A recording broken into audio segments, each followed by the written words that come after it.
ऐसे 10 बार आपको किसी को भी नहीं बोल रहा है 10 बार ऐसे करो और दूसरा नहीं है आगे आप टच करो।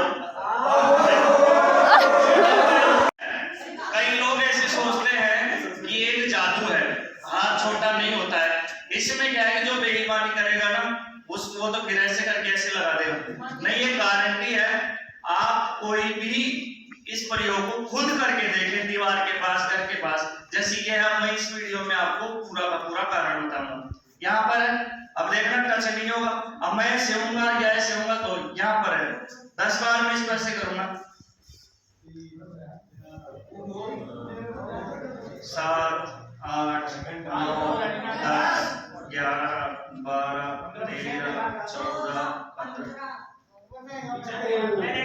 नीचे ऊंचे कुछ नहीं, नीचे ऊंचे कुछ नहीं, रियल में हाथ छोटा होता है। इसका कारण क्या है आप देखना, ये सिर्फ 2 से 3 मिनट में मैं यहीं पर हूं 2 से 3 मिनट में वापस उसी जगह पर आ जाएगा। इसका वैज्ञानिक कारण क्या है?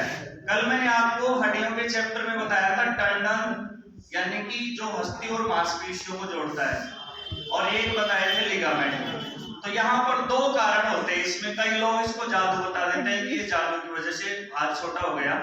इसमें जो टेंडन होता है ना, हड्डी और मांसपेशियों के बीच जुड़ाव जो होता है, हड्डी तो इसमें छोटी होती नहीं है बिल्कुल भी। मांसपेशियां है ना, उनमें क्या हो जाता है, खिंचाव हो जाता है, जिसकी वजह से हल्का सा कुछ समय के लिए क्या हो जाता है, छोटा।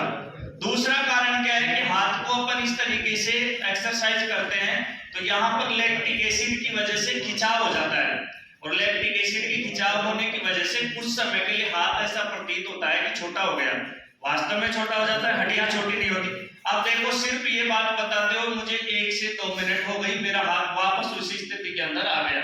ये देखो, हाथ वापस उसी स्थिति के अंदर आ चुका है, यहाँ पर टच हो रहा है। अब मैं फिर से पुनः ऐसे करूंगा, फिर देखना हाथ छोटा हो जाएगा। ये 5 से 10 बार, जितनी बार ज्यादा करोगे उतना ही छोटा। इसका मतलब 100 बार करने से इतना सा ही हाथ हो जाएगा, ऐसा नहीं होता, लेकिन कुछ समय के लिए छोटा हो जाएगा। ये देखो, कुछ समय के लिए, ये देखो यहाँ पर छोटा हो चुका है, फिर वो उसी स्थिति में आ जाएगा। इस वीडियो को अच्छा